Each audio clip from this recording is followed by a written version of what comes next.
wari uri bagushyize ku munani hanyuma none nagira ngo bayagabanye bagushyire kuri angahe nibura nka 5 n'abinginga nabibabwira uwo ku kagari akaba ari we wanga ngo njye ku kigo akomeye ngo mfite mfasha ese ni ibiki bimfasha ukora iki se ubundi umukecuru yewe ntacyo mubasha gukora n'umubiri wanjye se ko ntabasha kwitekera ibihumbi 8 umubiri wanjye ntabasha kuba nafata agasonga mbagari utwaka n'ukuri kw'Imana byarananiye ntabwo bishobora ugiye utamubonye ubu wakoze urugendo ngera kugaruka nabyo birangora amataka arandi umugongo urandya noneho naje kuri moto yanjye akagora birasa naho yamuhuye neza ubu yaruturutse he muri Dubane hirya ubu uragerayo se ubu ndagenda nicara ngere ko nari nabonye udufaranga nari nsaguye muri nari ntanze navuga ngo ntege moto ngezeyo ngire igihe ngarukira none ukabura ntase nibona na burinse gutya ariko nibura yankorera uzagaruka ryari ubu ndege sinzabyo kumbasha kubyo rwose uzagora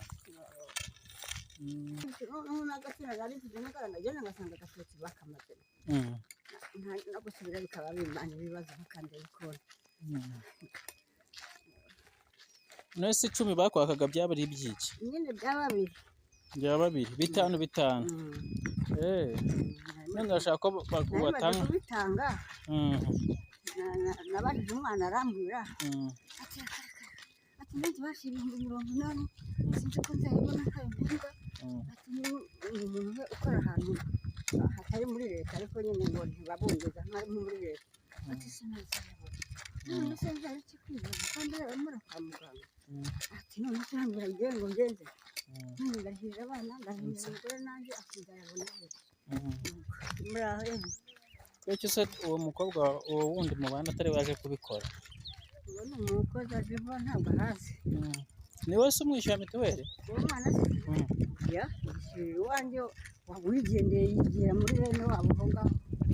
nawe ntandi ni iruhande nuko nibwo rero umuhungu wanje mubajije nawe afite abana 6 nawe n'umugore urumva nabo bari muri 20 n'ibindi urumva bagatanga ngana kiko menshi ati ntabwo nayabona kuko usanga